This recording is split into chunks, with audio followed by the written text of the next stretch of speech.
Hey. Yep. How you doing? You got your video camera? Does that have to pick up sound? It picks up sound and everything, so we'll hear all the pilot instructions and you know, all the stories you want to. I thought I would, since you got that, there's a pre-flight routine, of course. Yeah. I thought I would put that on the video. And that way, and you can send it to me then, can't you? I can send it to you. Okay. So this is the Lanier Flight Center in Gainesville, Georgia. Right. Alrighty. With Chris and It's time to fly, boys.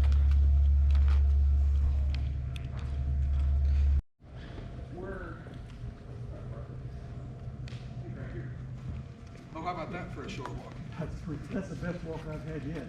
Now, if by chance, Chris, we're a little over and you haven't got any way to get the fuel out, is there another plane maybe we could use? I'm gonna say probably not, just because most of the time our planes are full to fuel, filled full now. Yeah. Half and half, where we just go up real quick, fly around a little bit, come back, and then we swap passengers. Okay. And if we absolutely have to, we can still fly. It's just maybe not everybody all at once. Yeah. What we do is we take off the pitot tube cover. We unlock the door. There we go.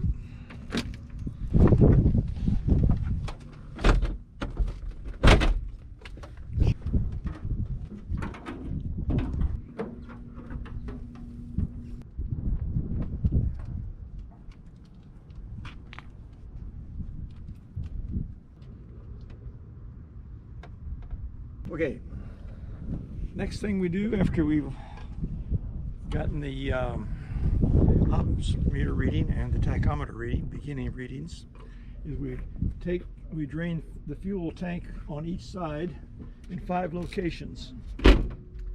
Reason for that being, we're going to check that fuel to see if it's clear, if it has any water in it, and it should be a kind of a light blue. Should be perfectly clear. So 2. There's 3. There's 4. There's 5. Looks good. Okay. Now I'm gonna climb up here, open the gas cap on the left wing, and pour that gasoline in.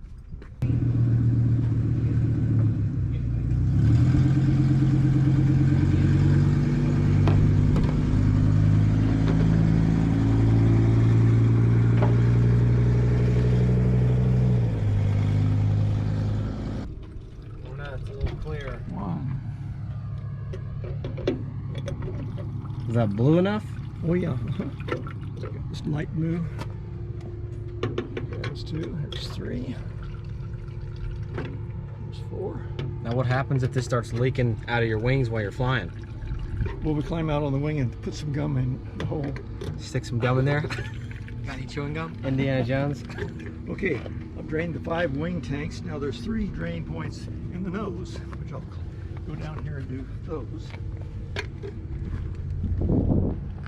A little further? Oh, there it is. Right there. There you are. There it is.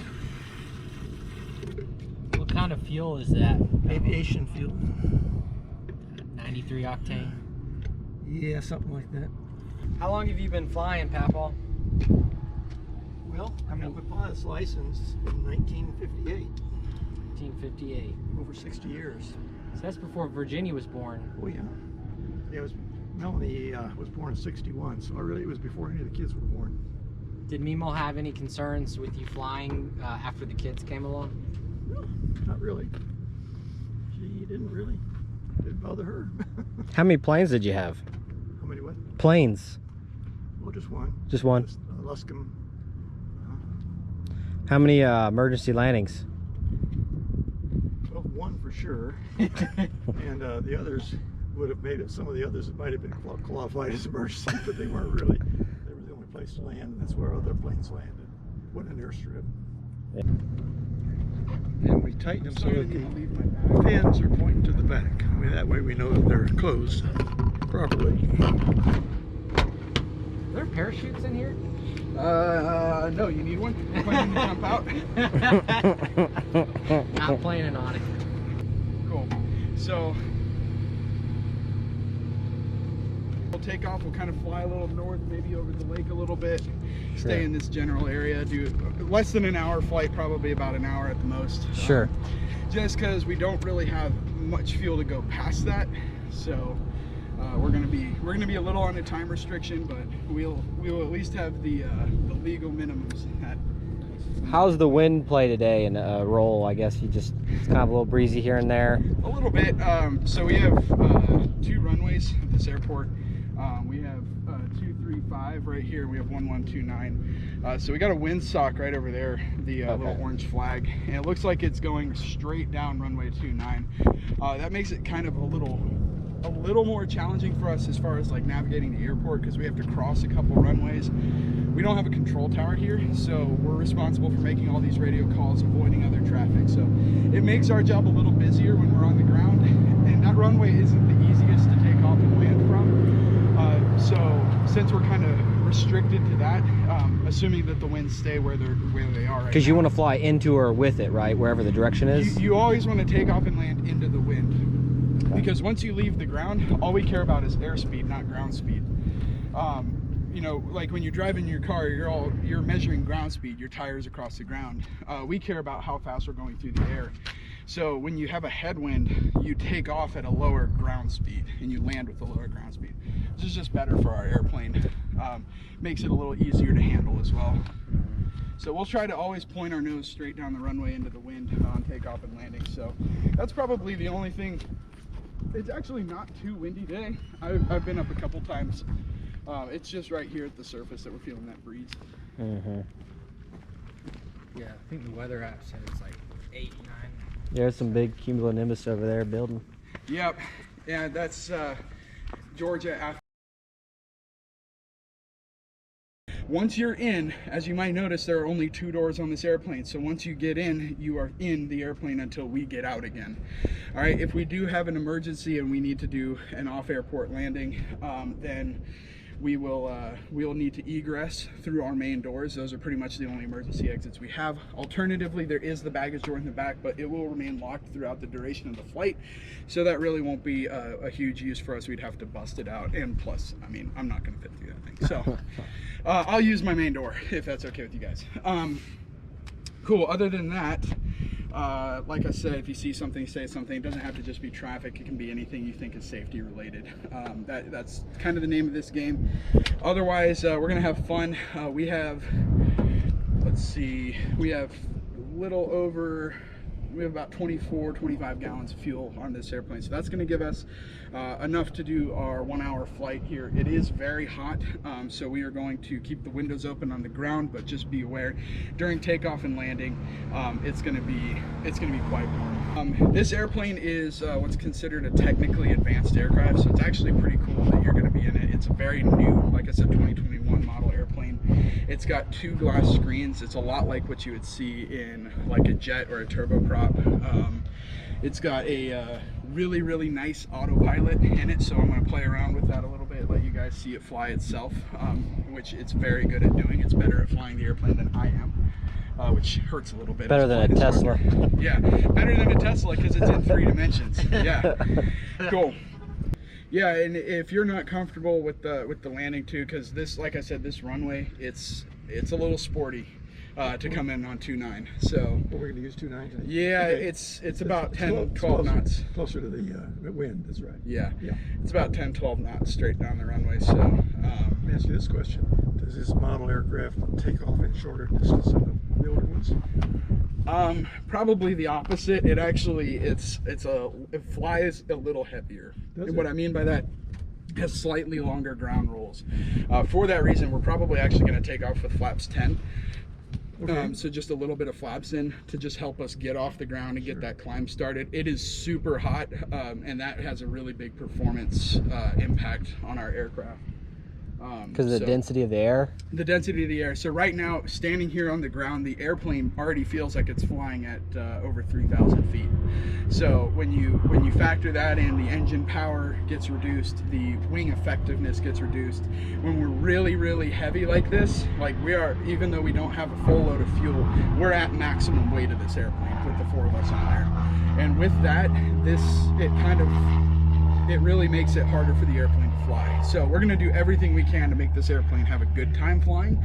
So that means we'll probably jump off the ground a little quicker than you might normally see in, say, an airliner or something, and we'll climb out a little bit more aggressively right at the beginning, and then we'll kind of smooth it out at the beginning. And that's just the whole point of that, is just to get as much altitude as we can, so we're not hovering down here low to the ground where there's trees and buildings and stuff. So there's because nothing can... Now, what's a new plane like this cost, 2021? This one was right around $500,000. $500,000. So, really? Yeah. 500,000. My goodness. There you go. Oh, nice.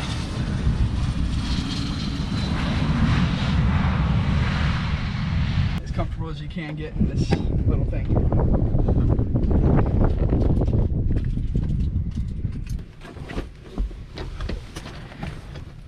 Click it or ticket. It smells like a new car.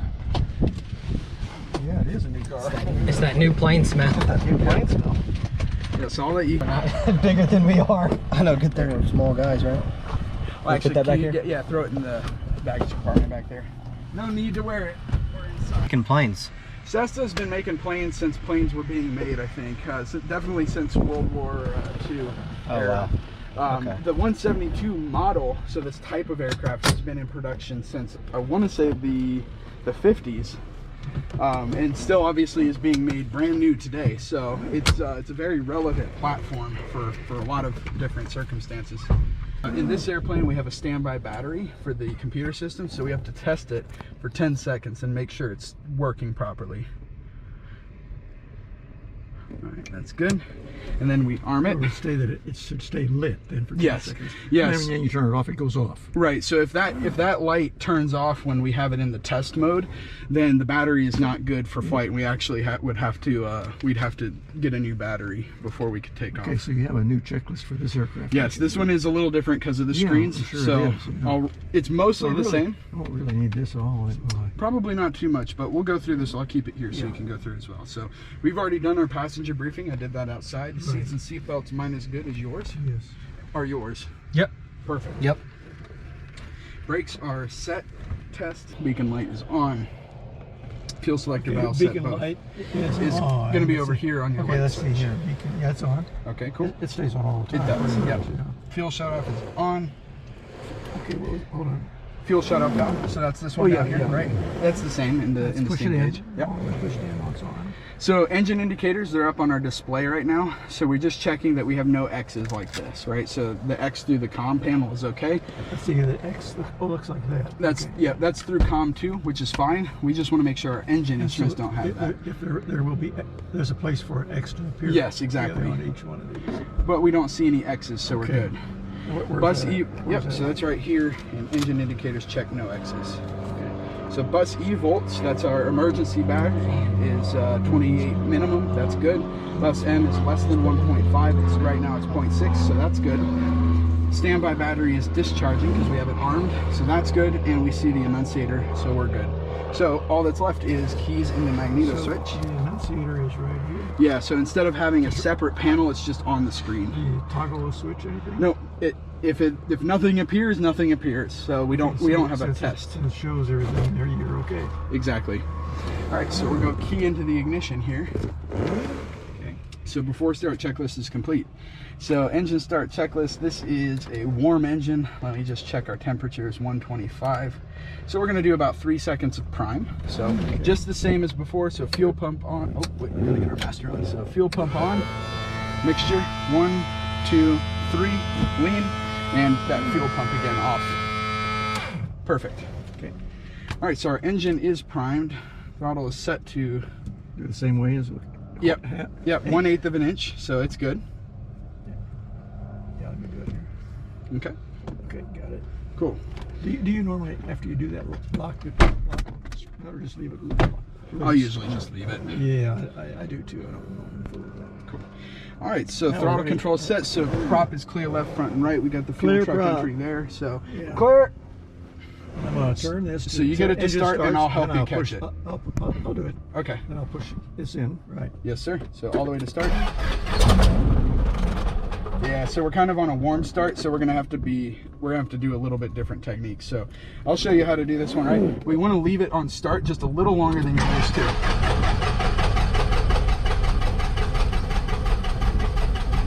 And we gotta reprime. So all right, so the problem with these warm engines, especially in a brand new airplane like this, is it tends to get a little flooded. Sure. if we under or over prime it. Like literally just 1 second to get it there.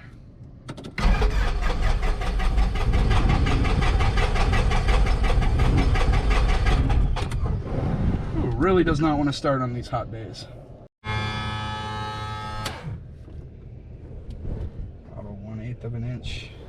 Okay, try another time.